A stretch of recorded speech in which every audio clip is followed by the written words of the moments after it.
নমস্কার বন্ধুগণ, আজকে নিয়ে চলে এসেছি আপনাদের কাছে আরেকটি নতুন ভিডিও। আজকে আমরা জানবো এক নতুন আপডেট সম্পর্কে। ভারত সরকারের ministry of electronics and information technology ভারতে এক নতুন পদক্ষেপ নিতে চলেছে।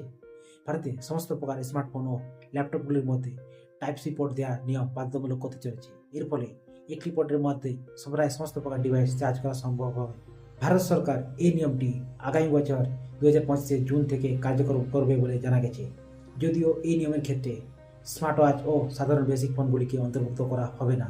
এই পদক্ষেপের ফলে ভারত সরকার ই বর্জ্যের পরিমাণ কমানোর পরিকল্পনা করছে। যদিও এই পরিকল্পনা কোনো নতুন নয়।